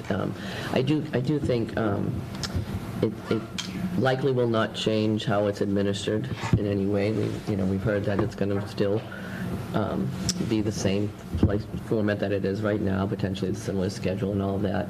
Really what it means is if our students cannot pass MCAS, however, they can pass all of our competency determinations that the district imposes, which may or may not change moving forward related to this, then that is really the change. So I think logistically we haven't had time to digest what and anything we'll do differently at the moment. There's a hope that DESE's going to give us more guidance as well, and they have indicated they will too. But I think it kind of took people, even though they saw it on the ballot, it's not clear that people really digested it all before it here. So I don't think people were really ready for it. So I will get you more updates as they come in, and I'm sure Hillary, in your role, you probably will be hearing more about it as well. Yeah, I think the initial guidance was hold and pause from the commissioner, and more guidance is coming. I didn't read close enough. Does it take effect this year or next year? It's supposed to take effect this year. In December or something. Yeah, December 5th. So, I think right now, what I would say from the little bit I know is that we would say people should still encourage their kids to do their best on MCAS because then they're done with the requirement. Because if things change, the competency determinations, other requirements could be more challenging, right? So I think it's, we would say try to get this out of the way regardless and do the best you can on it as it comes. We wouldn't change those Dr. before Costa? next year, right? Yes. And just to confirm, we are still having, and MCAS still exists in all of the grades. Yes. It's not, I heard from a number of people who thought that they were voting that MCAS would no longer be administered in schools. Correct. And I said that is not at all what that is about. I think that is a huge so I just want to right. assure people that that is still happening. Correct. Like it or not, it is still happening. Yes. It's just not a requirement, but that we have a For graduation. assessment to ensure that our students graduate successfully. Yes, and it will, regardless of whether if a child doesn't pass and can still graduate, it also means that the schools are not held harmless here. Like, we are still impacted by... You can still go into receivership. Right. If students don't take it seriously, obviously rankings of, things that we've all talked about can be impacted as well. So yes, nothing else changes at this time. Students will still take it at the same grade levels, and the district will be held accountable for that as well. In terms of our curriculum to essentially to graduate the requirements, are we thinking about changing those mid-year on students or waiting until next year? I think we really need to wait for a little more guidance before we have any. Yeah. Because that would, that's not, in my mind, fair to the students. But isn't that how the question was posed? They took away the requirement, and now individual school districts have to come up with a requirement, and it's effective for the graduated class of 25. Yes, right? but we could leave things as is. Yeah, we could. That's But we where I would still say. have our required credits and the coursework and Right. stuff like that. That is Right. part of our... And districts could also say that in their district, MCAS still is Yeah, that's required. okay. I'm not saying we would, I'm just, that's... Right. There are Or is there different ways of doing it, yeah. is there a way to to still incentivize students to take the MCAS seriously, and so that we maintain sort of some integrity of the data and the usability of it from year to year. This year. You could choose to use it. Well, or we could choose to do some sort of differentiation as far as, Diploma Plus or some sort of, You sign with a red pen, graduate black pen. signing. Oh, such a pain. I don't know. I'm just throwing out there just I different. think this is sort of that's where the cart before the horse, right? That's the concern that with us as educators, is that it would have been ideal to have had a plan in place prior to eliminating that requirement. That's always been the challenge, and from the equity lens, because we're also looking at all of the assessments that we do and give, to give us data to inform our high-needs populations, our ELL, and we've showed you data this year showing that we have challenges with some equity with some of our populations already. So we do want that data to be as meaningful as possible for those reasons, so that we can improve our programs at all times. Are we doing anything to educate parents, families on still the importance of MCAS? Because if people are voted on this thing thinking it's going away and it's not, we got to protect our ranking and the data that we are collecting on this. Yeah, we may want to consider doing some kind of thing once we have time to digest that a little later in the year. I think the problem is, will they come and hear that message too? I don't know.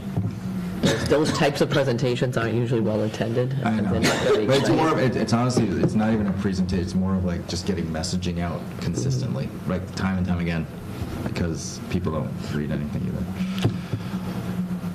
All right, so more to come on this. A lot more to come on this. We are accepting the policy subcommittee meeting minutes of September 23rd. Our next meeting date is not December 12th. It is November 26th. That is not a joke. That is the Tuesday before Thanksgiving. But with that, we have reached the end of our public agenda, and I will entertain a motion to adjourn into executive session from which we will not return for the purposes of conducting strategy sessions and preparations for negotiations with non-union personnel, or conduct collective bargaining sessions or contract negotiations with non-union personnel, to discuss strategy with respect to collective bargaining or litigating if an open meeting may have a detrimental effect on the bargaining or litigating position of the public body, and the chair so declares, as well as to comply with or act under the authority of any general or special law or federal grant and aid requirements. So moved to somebody? Second? Second. Okay. That does require a roll call vote regardless of how we're meeting. So Frank? Yes. Joe? Yes. Hillary? Yes. Sarah? Yes. Don? Yes. Cynthia? Yes. And I'm a yes, and so we stand adjourned. Thank you very much, everyone.